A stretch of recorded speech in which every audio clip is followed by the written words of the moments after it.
Kita sekali lagi membaca atau mengatakan doa Bapa kami yang diajarkan oleh Tuhan Yesus.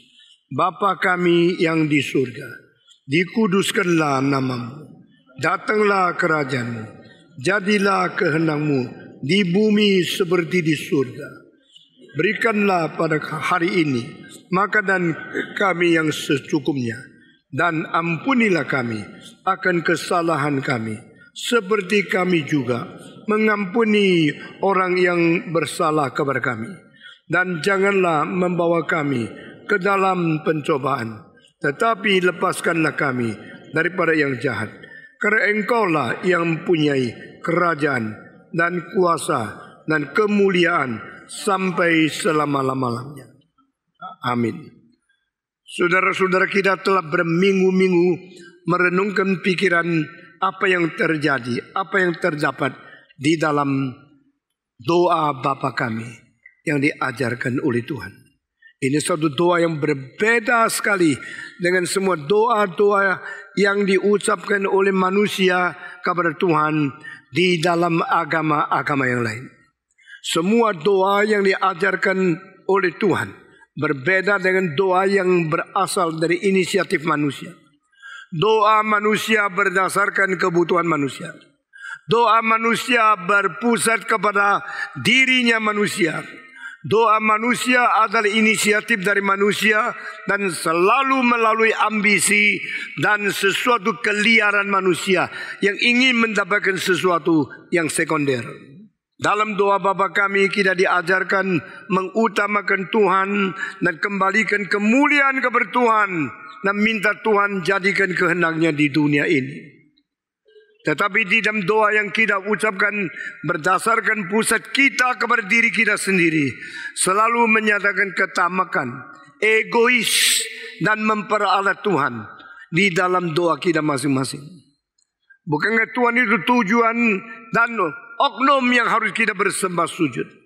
Mengapa dalam doa manusiawi, dalam doa duniawi, Tuhan diperalat menjadi sesuatu means but not as a goal? Pakai Tuhan untuk mencapai yang bukan Tuhan. Memperalat Tuhan untuk memberikan yang saya tuntut bukan Tuhan. Kelihatan manusia datang kepada Tuhan begitu saleh. Kelihatan manusia datang kepada Tuhan begitu beribadat. Tetapi di dalam hatinya sedalam-dalamnya yang dia tuntut bukan Tuhan. Yang dituntut adalah materi, yang dia peralat adalah Tuhan.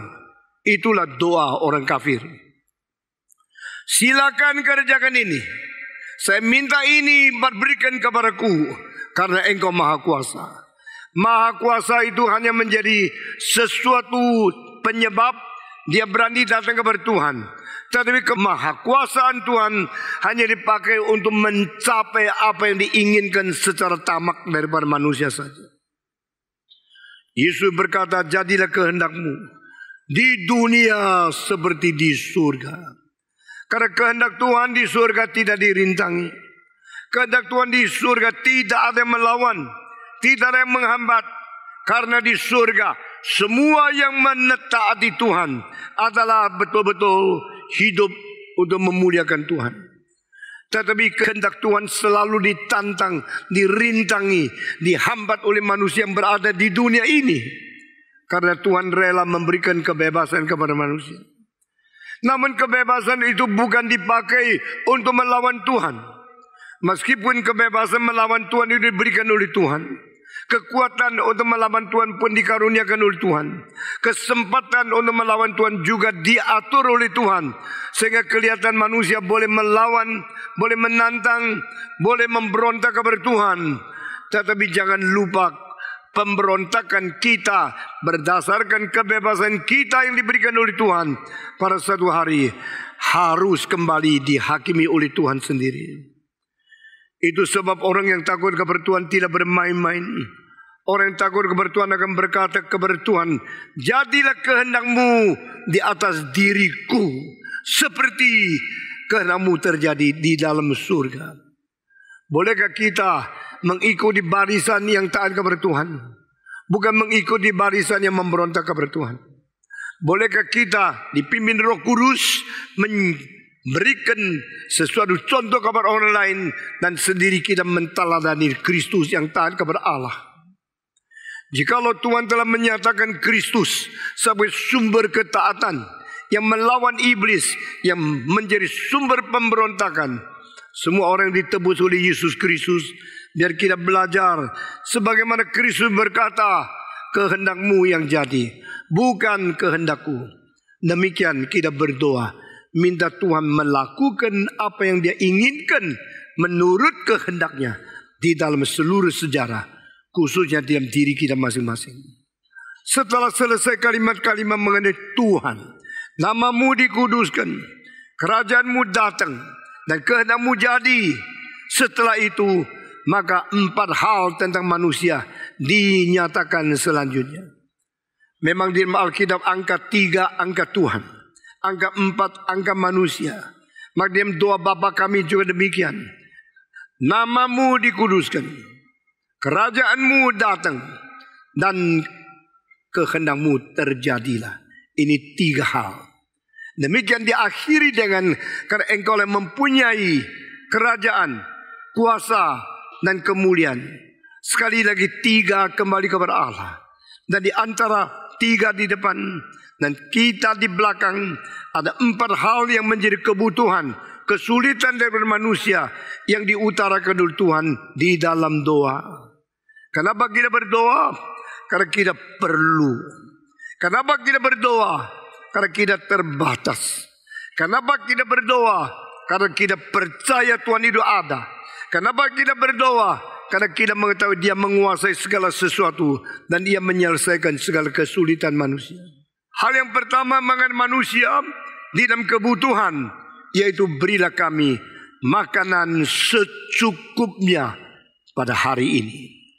Saudara-saudara, di sini Tuhan mengajar kepada kita, jangan kita sok, jangan kita lupa bahwa kita masih perlu makan. Kita perlu materi. Kita perlu kecukupan untuk mengisi kebutuhan daripada jasmani kita sebagai tubuh. Manusia bukan dicipta hanya menjadi roh saja. Jikalau manusia hanya menjadi roh saja, kita seperti malaikat.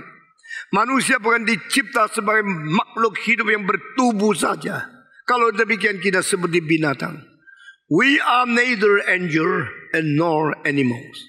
Kita bukan malaikat dan kita juga bukan binatang. Kita adalah manusia.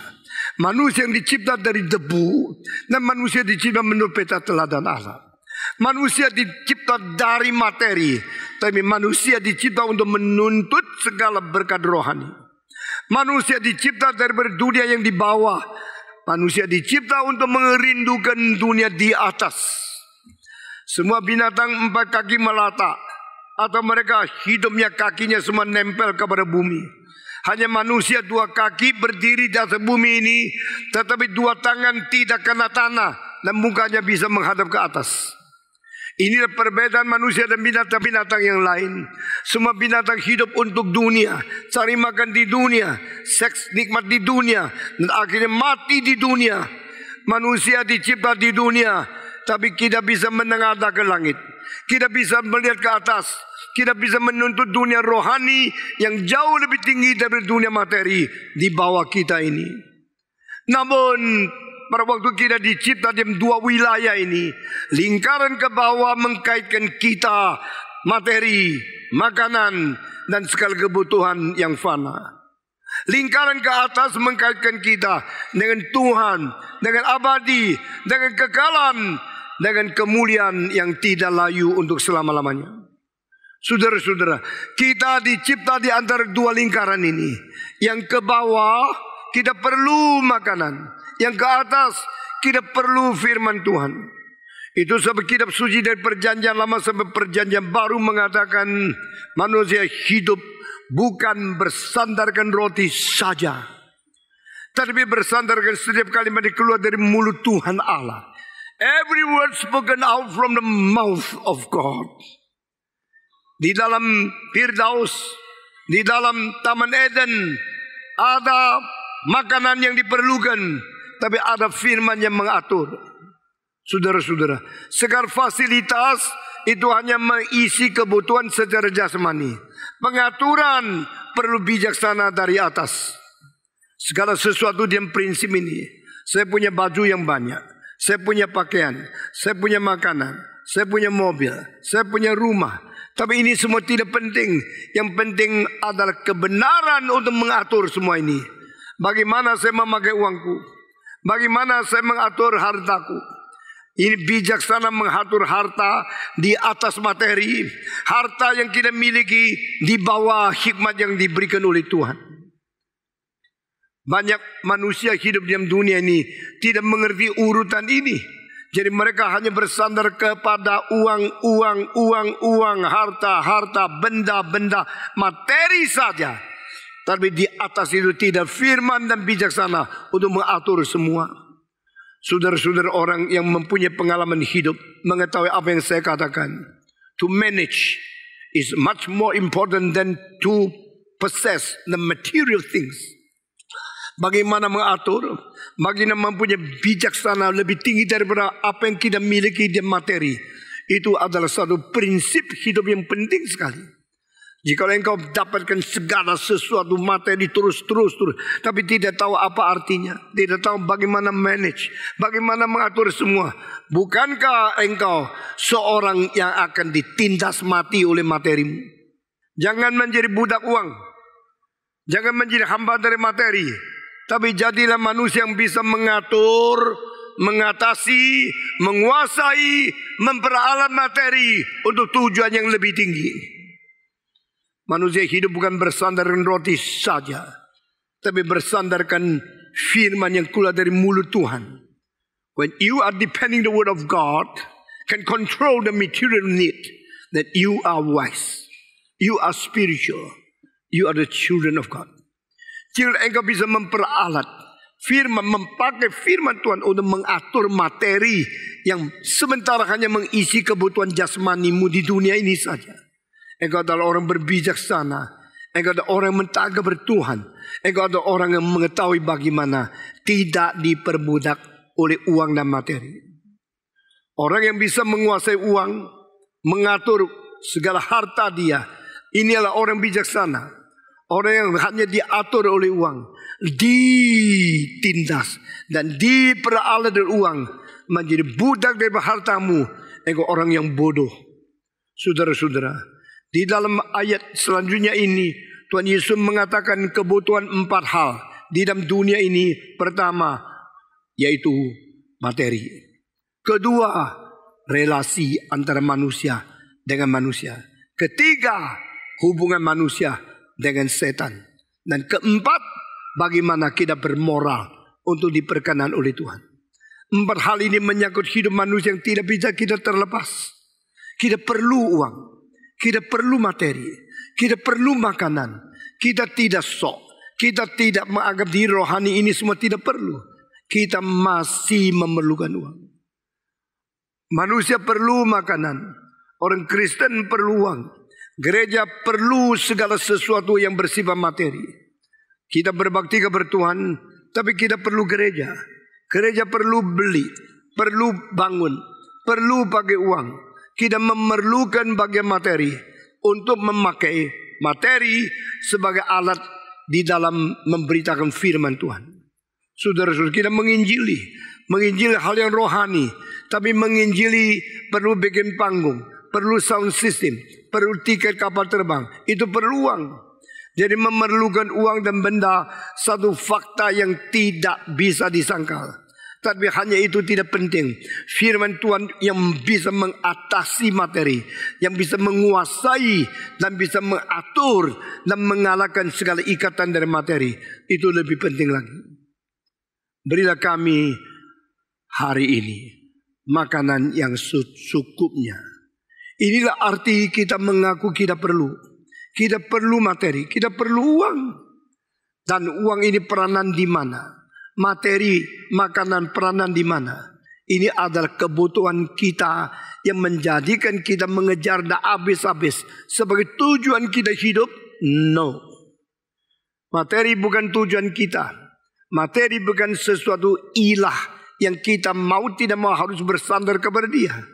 Materi hanyalah satu pemberian Tuhan supaya kita diisi dan kita disambung hidupnya untuk melayani Tuhan.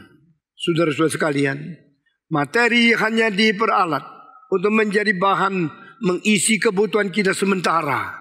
Dan di dalam hidup kesementaraan kita menyembah sujud kepada Allah yang kekal, yang tidak ada, bukan di dalam sementara.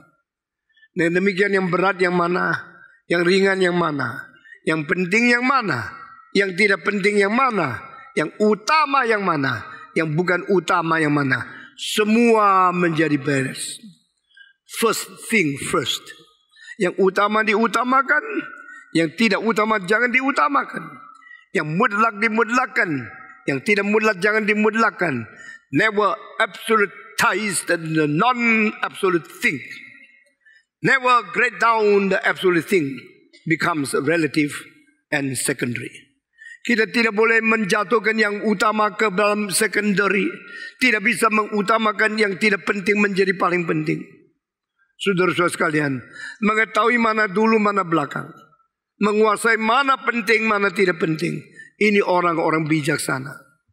2600 tahun yang lalu, Konghucu di dalam buku Analeknya, kalimat pertama sudah mengatakan, segala sesuatu ada asal, ada belakangan, ada sumber, ada akar, juga ada akibat. Ada permulaan, ada akhirnya. Yang mengetahui urutan mana penting, mana tidak penting, orang itu dekat dengan firman. 事有本末，物有始终，知其先后，则近道也。 Kata Konghucu, segala sesuatu ada asalnya, ada akhirnya. Segala sesuatu ada dulunya, ada belakangnya. Mengetahui urutan mana dulu, mana belakang. Inilah orang yang dekat dengan firman. Inilah orang yang mengerti kebenaran. Saudara-saudara, kita mempunyai urutan mana dulu, mana belakang. Banyak sekali.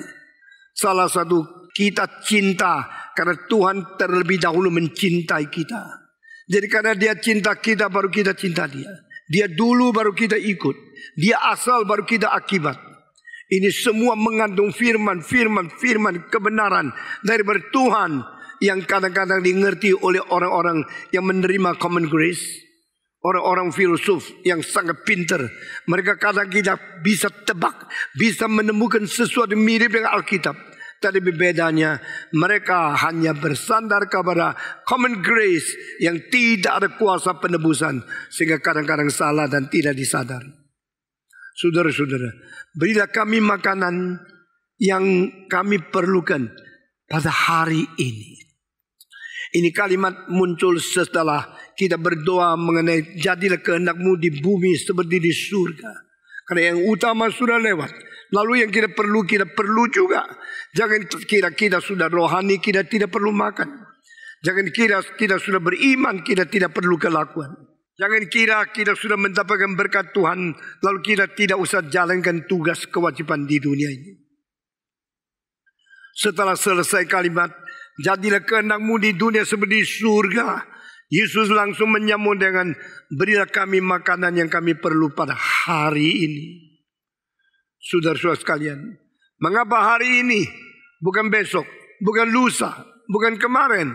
Karena Tuhan Yesus berkata, setiap hari tanggung beban setiap hari sudah cukup. Saudara-saudara, ada orang yang tidak pernah puas. Kalau sudah ada minta banyak, dah habis. Minggu lalu saya tanya, sampai kapan baru berhenti? Sampai kapan baru enggak cukup? Yesus mengajar, berilah kami makanan pada hari ini secukupnya. Saudara-saudara sekalian, kalau manusia terhadap materi tidak pernah puas, maka dia akan jerumus di dalam kekosongan yang tidak henti-henti sampai menjadi orang kelihatan kaya tetapi sebenarnya miskin. Siapakah orang miskin? Yaitu yang sudah kaya sekali masih rakus. Itulah pengemis besar. Pengemis yang kecil di tengah jalan minta uang. Pengemis besar itu di dalam tingkatan paling tinggi. Tak habis-habis rakus. Maunya seluruh dunia dimiliki oleh dia. Itu pengemis besar. Bagi saya jangan kita memakai istilah untuk definisikan sesuatu yang terbatas dan remeh. Kita pakai satu istilah dan Islam mengandung arti yang sesungguhnya di dalamnya bukan terbatas oleh cara kita mengukur. Saudara-saudara, Tuhan melihat di dunia banyak pengemis. Yang miskin di pinggir jalan minta uang. Yang kaya di atas berebut kekayaan pakai cara yang tidak jujur untuk menjadikan uang orang lain uang dia sendiri. Itu pengemis. Sama-sama pengemis. Siapa orang kaya? Secara lahiriah orang banyak uang, banyak mobil, banyak tanah, banyak rumah itu kaya. Secara rohani orang yang merasa puas itu orang kaya.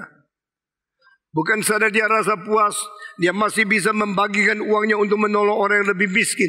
Itu orang kaya sekali. Saudara-saudara sekalian, cara Tuhan menilai dan manusia berbeda sekali. Kita selalu menilai pakai ukuran kita dengan kuantitas untuk mengukur siapa lebih kaya, siapa lebih miskin. Kita selalu membanding sama orang lain. Kalau orang lain kasih persembahan 30.000, saya 50.000, saya lebih cinta Tuhan daripada dia. Cara Tuhan mengukur bukan demikian. Cara Tuhan mengukur selalu antitetik. Cara Tuhan mengukur selalu terbalik. Tuhan mau melihat diberikan uang berapa, kau simpan untuk diri berapa, berapa diberikan untuk Tuhan dan orang lain. Dari situ melihat kekayaanmu. Penilaian-penilaian semacam demikian kita dapat dari Alkitab. Saudara-saudara, pada waktu seorang janda memberikan 2 keping perak, jangan kira itu seperti 20 sen atau 200 rupiah Indonesia. Itu 2 keping yang diberikan kepada Tuhan itu adalah sama dengan uang untuk menyukupi sekeluarga 1 hari punya perongkosan makanan. Janda itu berapa anak saya tidak tahu. Jikalau janda itu ada 5 anak dan dengan dia 6 orang. 6 orang itu makan 3 kali. Seluruh makanan daripada pagi, siang, malam dari 6 orang itu semua bayarnya. 2 keping itu persis cocok. Pada waktu dia memberikan kepada Tuhan 2 keping itu, ini berarti dia menyerahkan hari itu, kebutuhan 24 jam. Semua dibatalkan, semua untuk Tuhan. Tuhan mengatakan ini orang yang cinta Tuhan. Ini lebih cinta Tuhan daripada orang kaya memberikan banyak uang. Padahal yang disebut banyak uang itu cuma sisa-sisa yang dia sama sekali tidak perlu. Jikalau orang miskin memberikan apa yang seharusnya dia pakai untuk kecukupan dia, untuk Tuhan, maka dia jauh memberikan lebih banyak daripada orang kaya hanya memberikan upil-upilnya kepada Tuhan. Jikalau orang miskin memberikan per 10, tetapi orang kaya memberikan per 1000, dia lebih kaya 100 kali daripada orang yang kaya itu. Saudara-saudara, Tuhan tidak menilai kita dengan ukuran manusia. Jikalau Tuhan menilai kita dengan cara ukuran manusia, maka ketidakadilan Tuhan itu ternyata sekali. Tetapi karena materi itu tidak mungkin membuat kita sama rata. Ada yang banyak, ada yang sedikit. Sehingga Tuhan memakai cara lain untuk mengukur cinta ini kepada Tuhan. Cinta orang ini kepada manusia berapa besar. Bukan menurut jumlahnya, menurut presentasinya. Jikalau anak kecil memberikan hanya 100 rupiah kepada papanya dari uang saku yang hanya 200, maka anak ini adalah anak yang cinta Tuhan. Tetapi jika orang kaya memberikan sisa-sisa yang tidak berguna untuk Tuhan, kelihatan lebih banyak orang lain bagi Tuhan, itu adalah sesuatu yang engkau tidak perlu. Itu hanya sesuatu yang engkau buang, yang tidak perlu kasih Tuhan. Tuhan tidak rasa engkau cinta Tuhan. Saudara-saudara sekalian, demikian prinsip ini, cukup, merasa cukup, puas dengan apa yang Tuhan berikan. Ini menjadi ukuran dari rohani seseorang. Jika apa yang Tuhan berikan kepada engkau, engkau selalu puas, engkau selalu rasa cukup dan bersuka cita karena engkau mencintai Tuhan yang memberi kecukupan kepadamu. Engkau adalah anak yang diperkenan oleh Tuhan. Tapi jika Tuhan sudah memberikan banyak, engkau tak pernah rasa cukup, ngomel terus, rasa tidak puas terus, rakus terus. Tuhan akan melihat inilah pengemis yang besar, yang dah henti-hentinya bersungut-sungut, dah henti-hentinya terus maki-maki Tuhan, selalu mencela kepada Tuhan. Tuhan sangat sedih melihat kita. Saudara-saudara, Yesus mengajar, berilah kami pada hari ini makanan yang secukupnya. Kalau hari ini diberikan makan 50 kali lebih banyak dari yang cukup, bukankah besok pagi semua menjadi basi? Semua menjadi bau? Jika Tuhan memberikan 1000 kali makanan kepada engkau, tetapi lebih dari apa yang kau perlukan, bukankah engkau akan menanggung bagaimana membuang yang sisa yang rusak itu? Repot tak habis-habis. Banyak orang kelebihan akhirnya tak habis-habis melayani kekayaan kelebihan yang entah mau taruh di mana. Sebelum engkau kaya, engkau hidupnya lewatnya gampang. Setelah engkau kaya, khawatirnya tak habis-habis. Kalau engkau punya satu rumah, panggil 2 orang pembantu bikin bersih cukup. Kalau engkau punya 1000 rumah, cilaka, mau panggil pembantu di mana, mau atur bagaimana, kerja tak habis-habis. Engkau bilang outsourcing, pakai orang manajemen, bayar, benar. Tapi saudara-saudara, bukan begitu gampang saja. Urusan daripada kelebihan adalah urusan yang merepotkan sekali. Urusan daripada secukupnya adalah urusan yang sangat memuaskan. Saudara-saudara, Alkitab berkata kepada kita bahwa Tuhan berkata kepada orang kaya yang mau ikut dia, engkau jual semua, berikan ke orang miskin, lalu ikutlah saya. Dia langsung berkata, bye-bye. Dia pergi karena hartanya terlalu banyak. Harta dia ternyata menjadi hambatan dia datang kepada Tuhan. Harta dia ternyata menjadi sesuatu rintangan, dia tidak bisa mengikut Tuhan.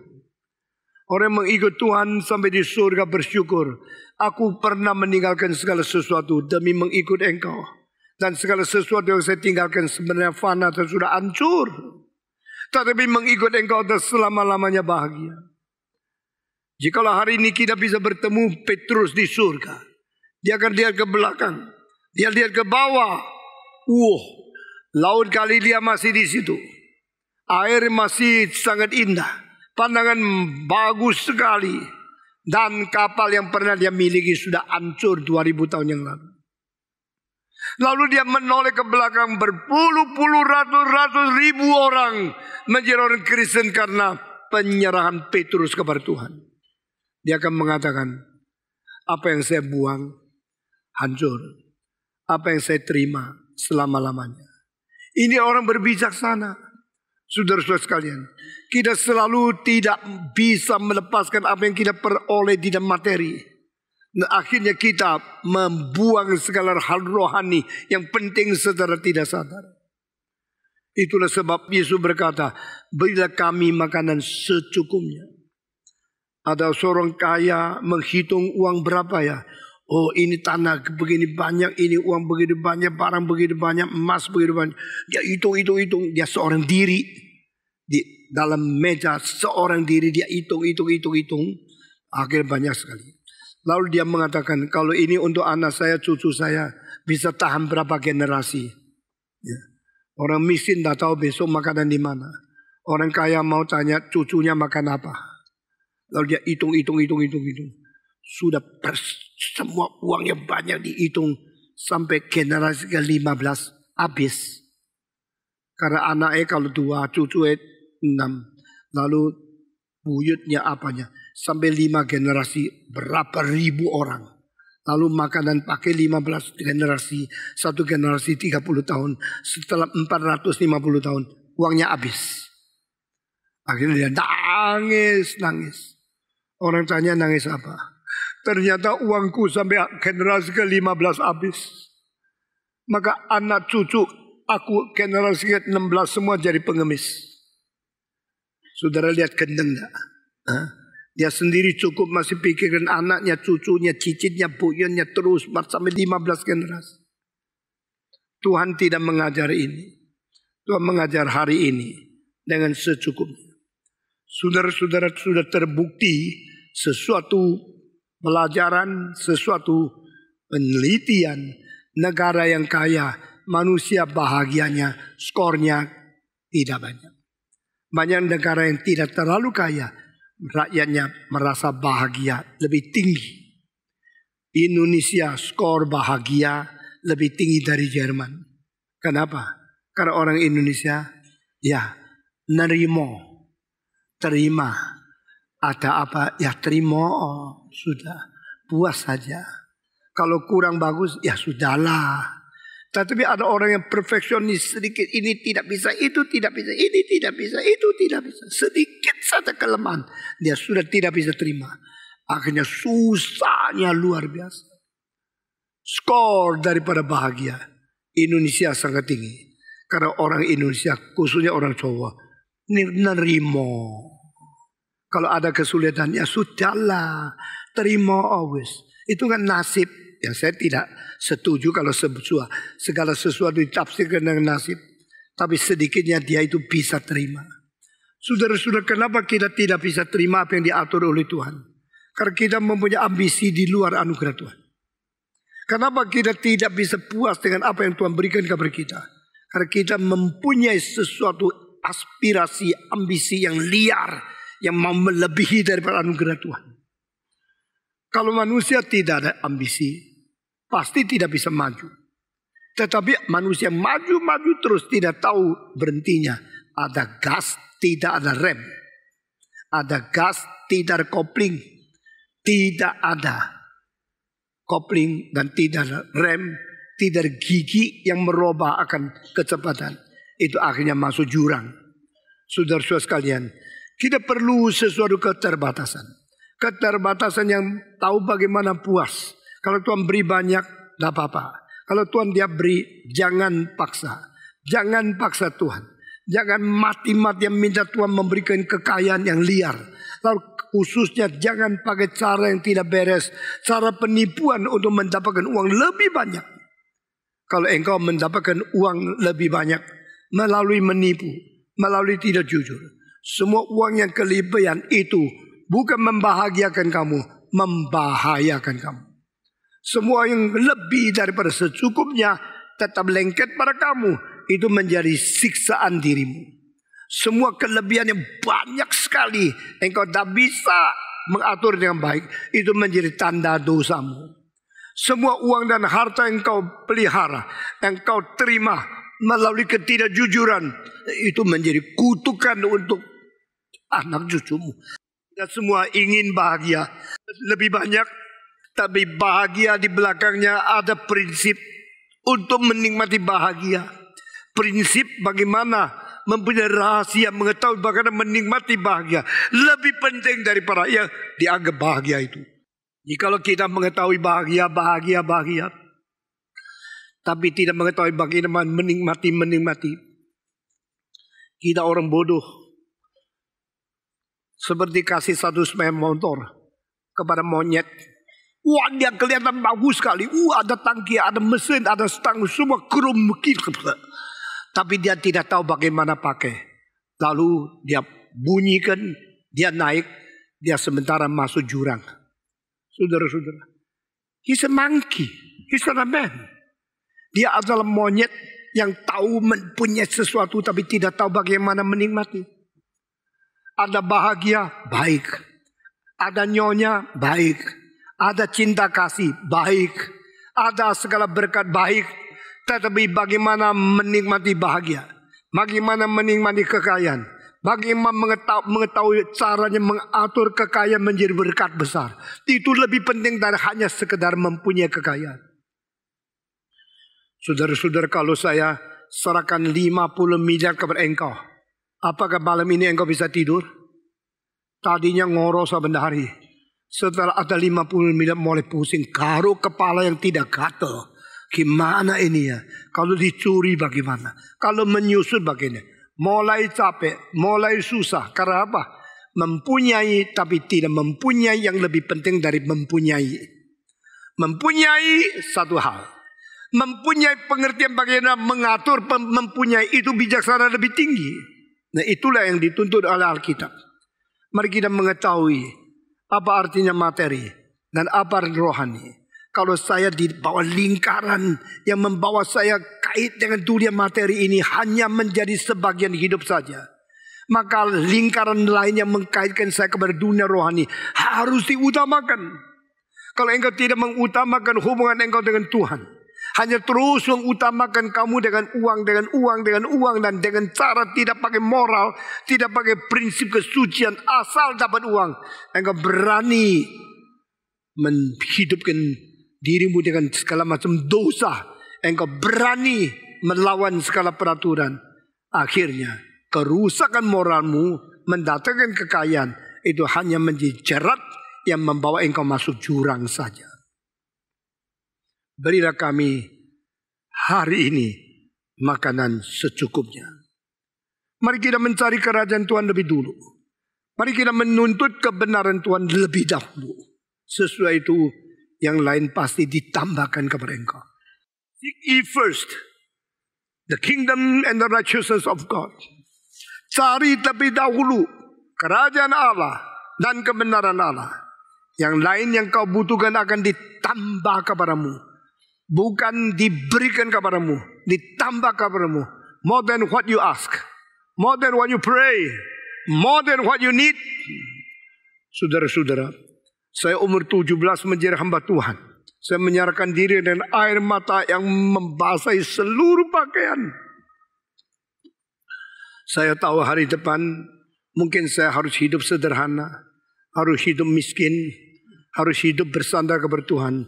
Dan saya mengambil keputusan tidak sandar orang kaya, tidak sandar pemerintah, tidak sandar orang-orang yang hebat. Saya mau bersandar hanya kepada Tuhan saja.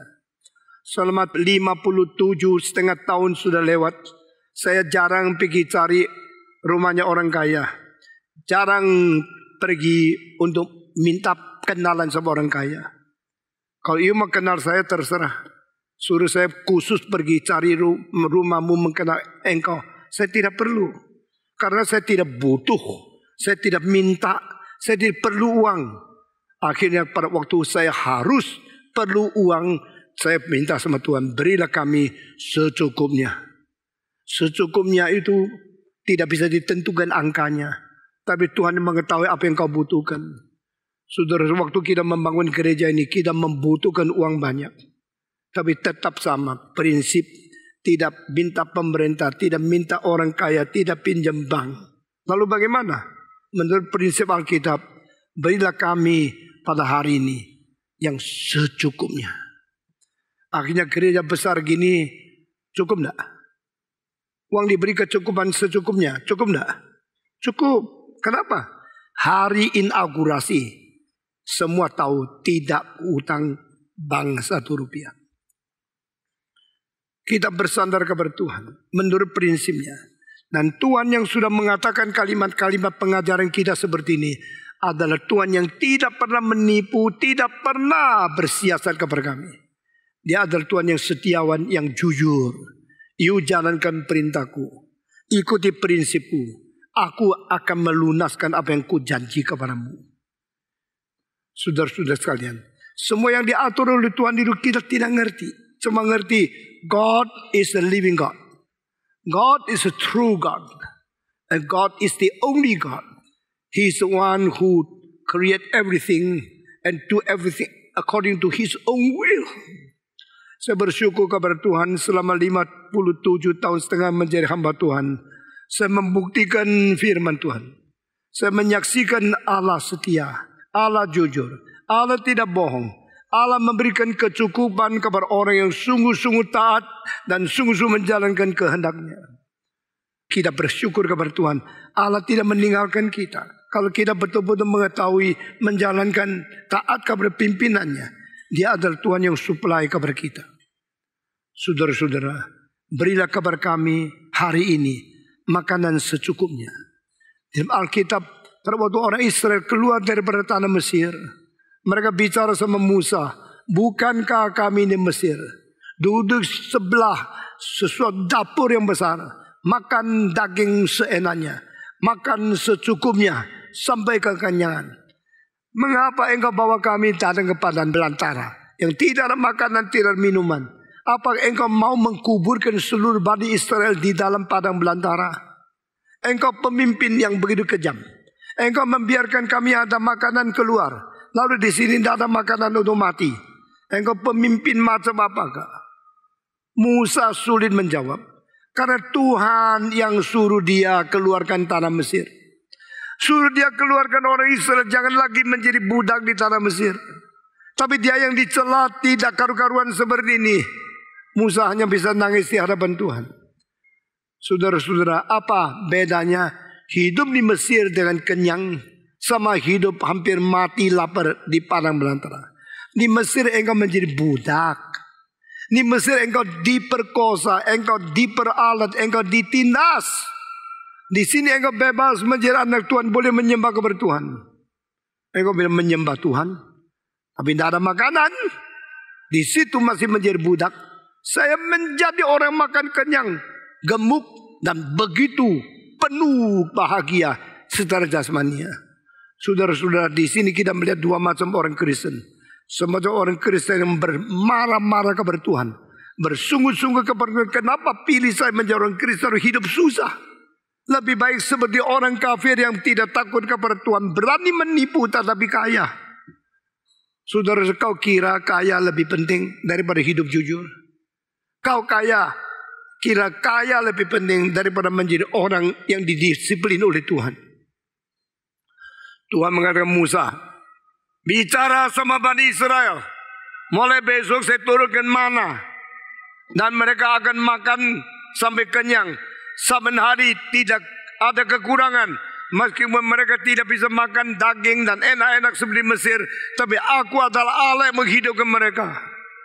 Maka mulai hari itu turunlah mana dari surga. Dan Tuhan mengatakan kepada Israel, setiap orang harus bangun pagi-pagi.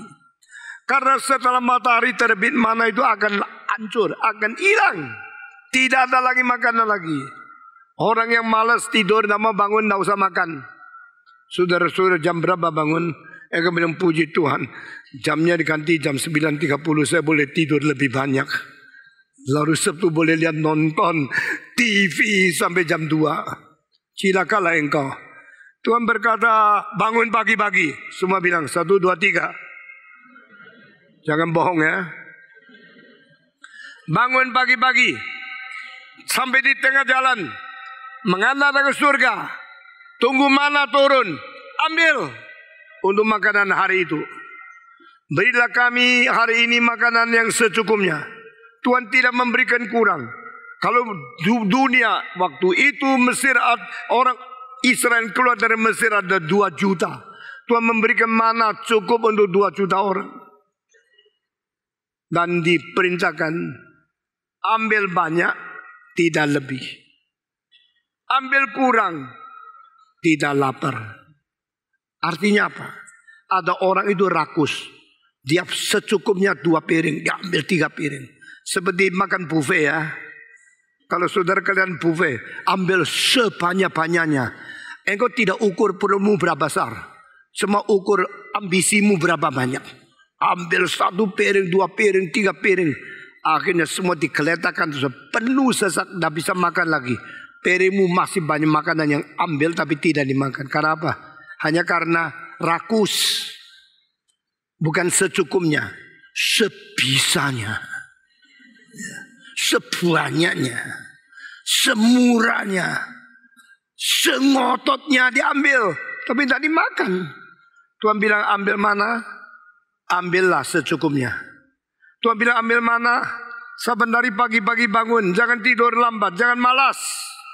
Tuhan bilang yang ambil banyak juga tidak lebih, yang ambil kurang juga tidak lapar. Kenapa bilang ambil banyak tidak lebih? Karena Tuhan tahu ada orang yang rakus. Sukanya ambil sebanyak mungkin seperti buffet. Sesudah buang-buang. Buffet jadi buang. Kenapa ada yang ambil kurang? Karena sudah diambil habis sama orang lain. Sisa sedikit. Tuhan bilang saya cukupi engkau. Aku memberikan kecukupan kepada engkau setiap hari. Dengan secukupnya. Berilah kami makanan yang kami perlukan hari ini ya Tuhan. Berilah hari ini makanan yang kami seperlunya.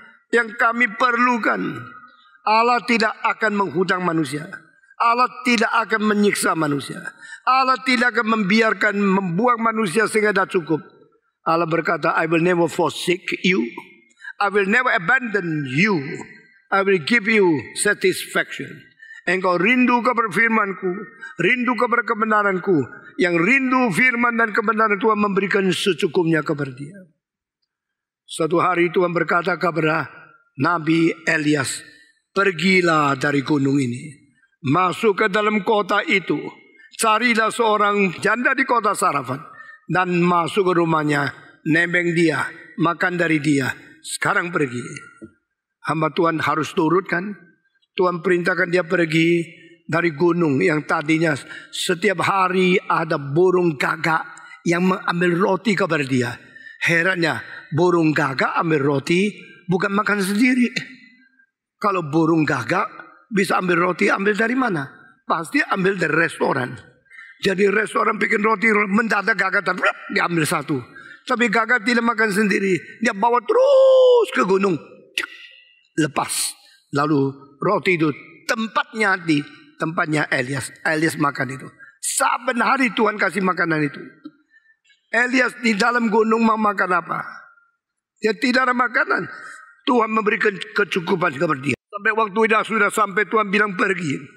Pergi ke kota. Di mana ada seorang janda. Elias jalan. Sampai di rumah janda dari Sarafat itu. Siapa? Nabi Elias. Ada apa? Tuhan suruh saya datang hidup di rumahmu. Tuhan lucu ya. Orang lain pasti ngomong, laki-laki kok suruh tinggal di rumahnya janda mau apa? Hah? Nggak beres ini. Kadang-kadang Tuhan memang kerjakan hal yang engkau tidak ngerti. Tapi pimpinan Tuhan mesti taat. Saya tidak percaya orang yang takut kepada Tuhan sebagai Elias adalah niat jahat apa-apa. Ada perempuan yang beribadah kepada Tuhan, dia terima. Sudah terima. Saya makan di rumahmu. Cilaka, saudara-saudara. Tuhan bilang Elias, pergi rumah janda daripada tempat itu. Dia datang. Lalu janda itu pikir, saya, suami sudah mati, tidak ada income, tepungnya sisa sedikit, minyak sisa setengah botol.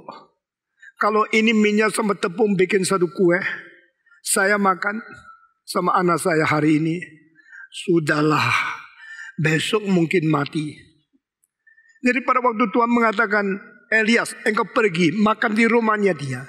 Itu Tuhan mau menolong Elias supaya dapat makanan, atau Tuhan mau menolong orang itu supaya makanan tidak habis. Ini tidak ngerti, saya tidak ngerti. Banyak hal yang ditulis Alkitab begitu out of our mind, superior, supra our logical thinking. Elias pergi. Janda itu dia mengatakan, tidak bisa ya. Ini makanan gua sama anak gua, aku lu datang ikut-ikut makan. Lebih bikin saya lebih cepat mati. Tidak. Dia mengutamakan Tuhan. Dia langsung panggang roti. Roti yang sisa tepung sedikit. Dan minyak semua dituangkan. Bikin satu roti. Dia bawa kepada Elias. Inilah roti yang kau mau makan. Lalu dia sendiri bagaimana? Dia pikir, biar saya mati, saya utamakan pekerjaan Tuhan dulu. Saya utamakan hamba Tuhan dulu. Setelah makan habis, esoknya dia datang mau masak lagi. Dia heran, kenapa tepungnya masih ada? Kenapa minyak masih sama seperti kemarin? Dia bikin lagi roti. Sudah selesai makan, hari ketiga masih ada. Minyaknya masih sisa. Dibikin lagi. Dengan demikian setiap hari makan sisa-sisahan. Sampai kelewatan daripada masa kelaparan itu. Tuhan memelihara. Di dalam pelajaran ini saya mendapatkan pengertian mengkaitkan dengan doa Bapa kami. Berilah kepada kami hari ini makanan yang secukupnya. Saudara-saudara, saya berkata kepada saudara, waktu ibu saya menjadi janda, dia umur 33. Papa saya meninggal dunia. Di dalam masa peperangan, seorang janda harus membesarkan 8 anak. 7 laki-laki, 1 perempuan. Dan semua perlu makanan yang cukup banyak. Saban pagi, beri aku kecukupan. Jangan bikin saya kurang. Jangan biarkan aku miskin. Kalau aku miskin, aku terpaksa mencuri. Namamu dipermalukan ya Tuhan. Berilah aku kecukupan.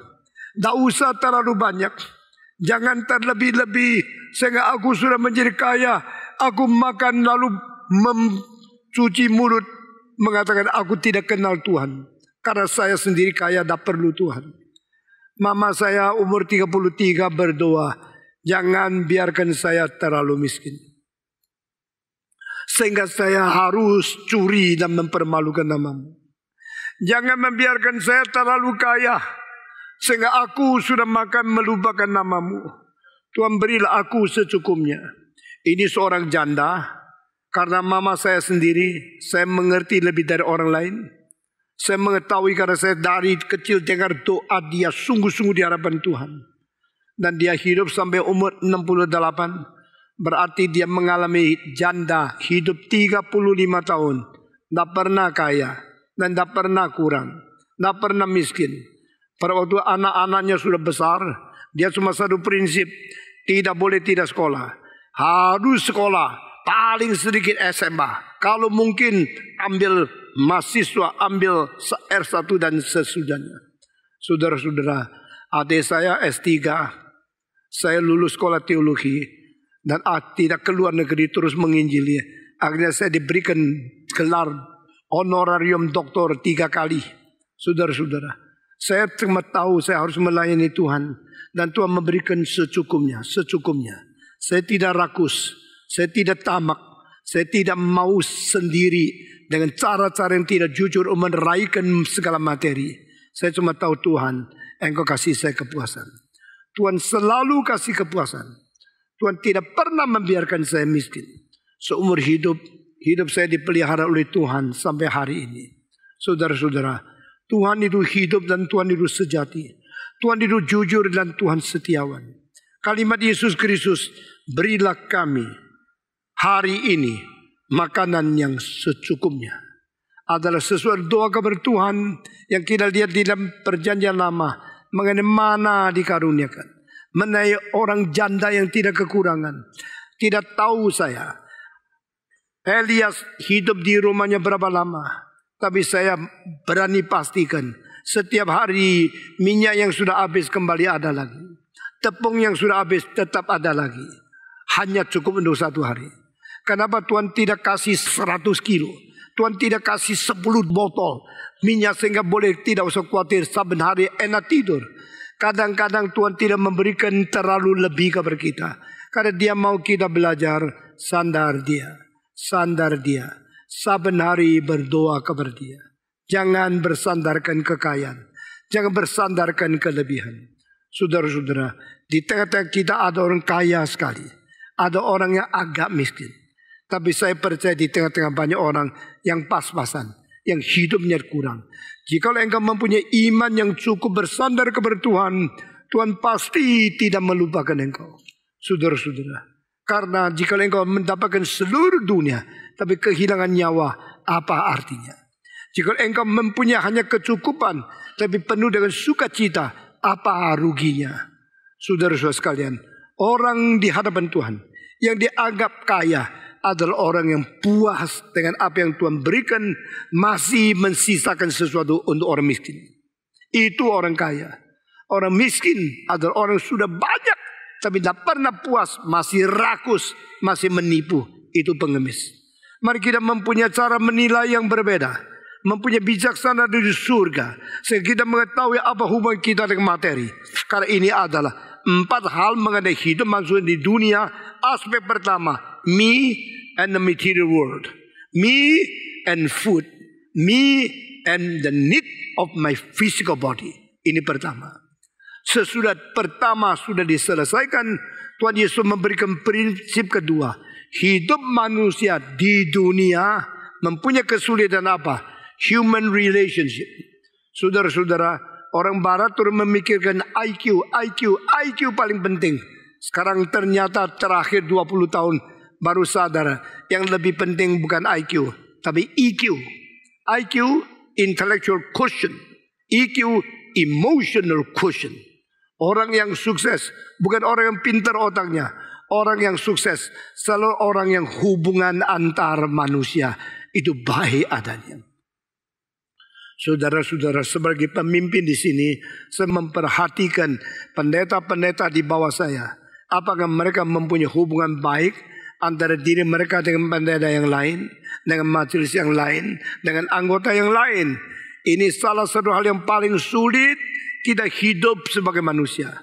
Kalau human relationship tidak dipelihara dengan baik, banyak hal yang akan hancur. Saudara-saudara, berapa banyak musuh di dalam hatimu? Berapa banyak orang yang memusuhi kamu? Kenapa mereka memusuhi kamu? Karena engkau pernah melukai mereka, atau engkau pernah dilukai sehingga bermusuhan satu dengan lain. Saudara-saudara, human relationship adalah kesulitan kedua. Sulit pertama, the man and material world. Kedua, man and interpersonal human world. Bagaimana hubungan antara manusia dengan manusia? Interpersonal relationship. Hubungan antara pribadi dengan pribadi. Ini menjadi kesulitan kedua yang kita taruh di dalam doa. Kita doa, kembalikan kemuliaan kepada Tuhan. Kita berdoa, menyampaikan kesulitan kita. Dan kesulitan manusia bukan sakit, bukan bahaya. Itu memang kesulitan. Tapi kesulitan yang lebih penting adalah bagaimana saya menghadapi materi. Kedua, bagaimana saya menghadapi manusia. Hubungan saya dengan materi adalah materi menyukupi tubuhku, tetapi aku bersandarkan firman yang keluar dari mulut Allah. Hubungan antara manusia, kesulitan adalah kalau saya tidak sengaja bersalah kepada dia, lalu dia memusuhi saya bagaimana? Kalau saudara tidak sengaja dia mempersalah kepada saya, sehingga saya mungkin menjadi musuh dia bagaimana? Kesulitan antara manusia adalah konsep berbeda, sehingga kita harus selalu bercekcok, selalu berselisih, bermarah-marahan. Bagaimana menyelesaikan? Ini menjadi doa tentang human problem yang kedua yang Yesus katakan. Kalimatnya adalah ampunilah kesalahan kami sebagaimana kami mengampuni semua orang yang bersalah kepada kami. Oh, ini tentang dosa, tentang kesalahan kita, tentang antara manusia dan manusia. Saya percaya ini hal yang penting sekali. Human relationship, interpersonal relationship, kalau tidak beres, segala sesuatu yang kita kerjakan tak karu-karuan. Saudara-saudara, bagaimana bisa hubung baik dengan orang lain? Bagaimana bisa damai dengan orang lain? Ini tidak gampang. Tapi di sini Tuhan mengajarkan. Doa Bapa kami agung luar biasa. Doa Bapa kami limpah kebenaran luar biasa. Pada waktu engkau mengatakan ampunilah dosaku, seperti aku juga mengampuni dosa orang lain. Di sini urutan adalah siapa ampuni dulu, baru Tuhan mengampuni. Di sini dikatakan saya harus mengampuni orang dulu, baru minta Tuhan ampunilah aku seperti aku mengampuni orang lain. Betul tidak? Jawab. Kalau saya mengampuni orang lain, boleh berdoa Tuhan ampunilah saya. Berarti saya mengampuni orang lain sebagai dasar kualifikasi saya minta Tuhan ampuni saya. Tetapi urutan ini adalah berbeda dengan urutan keselamatan. Karena Tuhan mengampuni kita dulu, baru kita bisa mengampuni orang lain. Sebelum kita diselamatkan, kita berdosa banyak kepada Tuhan. Sebelum kita dipenangkan pula, kita selalu melawan Tuhan. Dan Tuhan mengampuni kita jauh lebih dahulu daripada kita mengampuni orang lain. Itu namanya keselamatan. Itu namanya diperanakan pula, diampuni dosa. Kita tak bisa mengampuni orang lain. Sebelum kita bisa mengampuni orang lain, sebelum kita mengerti kebenaran, sebelum kita mengenal Tuhan, Tuhan sudah mengenal kita. Tuhan sudah mengampuni kita terlebih dahulu. Sehingga bagaimana kita boleh berdoa, ampunilah kami seperti kami sudah mengampuni orang lain. Apakah saya mengampuni orang lain untuk merangsang Tuhan mengampuni saya? Apakah saya mengampuni orang lain supaya menjadi contoh Tuhan mesti mengampuni saya? Apakah saya mengampuni orang terlebih dulu kepada orang lain sehingga Tuhan mengimitasi saya? Apa arti kalimat ini? Forgive our sins as we have forgiven others' sins. Tuhan ampunilah segala kesalahan kami terhadap Engkau Sama seperti kami sudah mengampuni orang-orang lain yang bersalah kepada kami. Kenapa urutan jadi berbeda? Mesti kita mengatakan, ajarkanlah kami mengampuni orang lain sebagaimana engkau sudah mengampuni kami. Nah, itu lebih benar kan? Karena Allah terlebih dahulu mengampuni kita. Lalu kita tergerak. Lalu kita menjadi orang yang belajar dari Tuhan. Oh Tuhan, engkau mengampuni saya. Sekarang saya mau ikut teladanmu yang baik. Saya mau ucap terima kasih kepada anugerahmu. Saya mau mengampuni orang lain sebagaimana engkau mengampuni saya. Tapi justru ini doa kami terbalik. Ampunilah kami seperti kami sudah mengampuni orang lain. Bagaimana mengerti ayat ini? Kenapa Tuhan Yesus menjadi dari inisiator menjadi yang pasif? Mengapakah minta Tuhan ampuni kami seperti kami? Mestinya kami seperti Tuhan. Kok kenapa jadi Tuhan seperti kami? Bukan ini terbalik sama sekali. Tapi saya berkata di sini ada rahasia yang penting, yaitu engkau berdoa karena engkau sudah anak Tuhan. Engkau menjadi anak Tuhan karena engkau sudah diampuni oleh Tuhan. Lalu orang yang sudah diampuni Tuhan harus terlebih dahulu menjadi inisiatif di dalam mengampuni orang lain. Baru engkau layak kembali lagi minta Tuhan mengampuni kamu. Di sini ada dua lapisan. Lapisan pertama adalah forgiveness in the salvation, in the redemption, in the generation from God. Adalah pengampunan yang diberikan oleh Tuhan, inisiatif Allah. Engkau diselamatkan terlebih dahulu. Engkau diperanakan pula terlebih dahulu. Engkau diampuni terlebih dahulu. Sesuai itu baru engkau menjadi anak Allah. Setelah engkau menjadi anak Allah, baru engkau berdoa, Bapa di surga. Siapa yang doa? Anak. Siapa yang dengar? Bapa. Bapa di surga, dikuduskanlah namamu. Berarti sekarang anakmu sedang berdoa kepadamu. Dengarlah permintaan anakmu ya Bapa. Kalau dia Bapa, kamu anak. Kamu sudah diperanakan pula belum? Jawab. Hah? Sudah kan? Kalau tidak bagaimana menyebut dia Allah? Menyebut dia Bapa.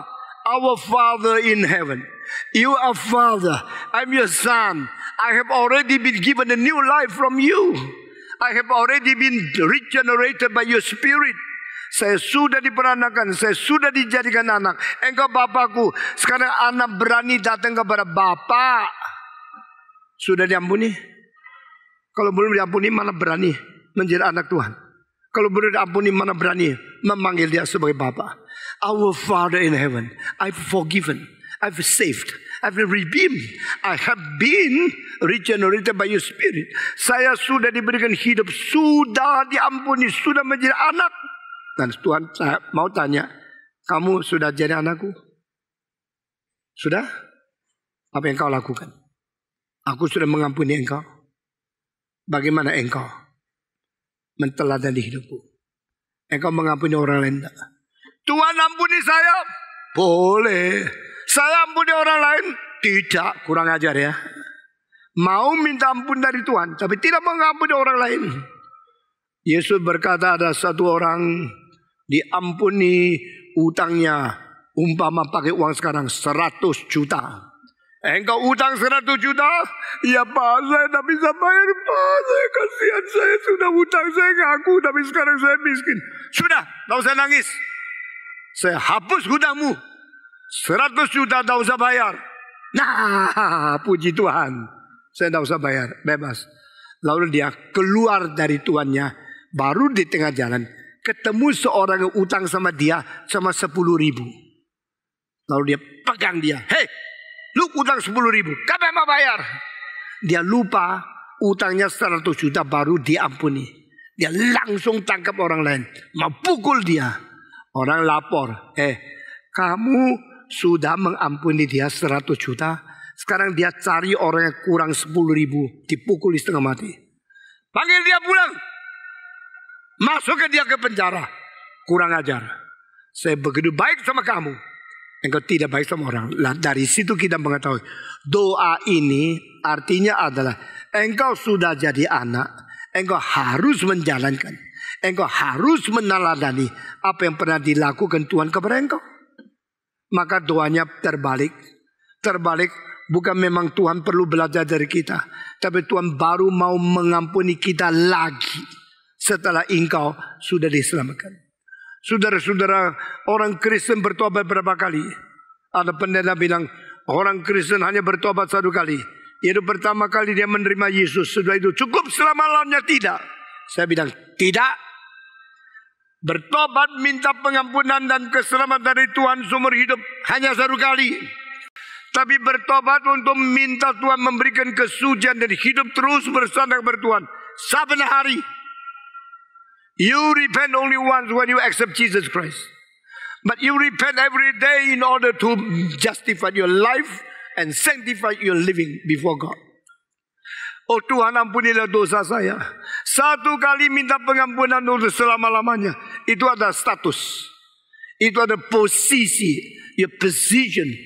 Your status as a Christian, you repent only once. Tapi setelah sudah kita bertobat, saben hari kita hidup suci, perlu bertobat.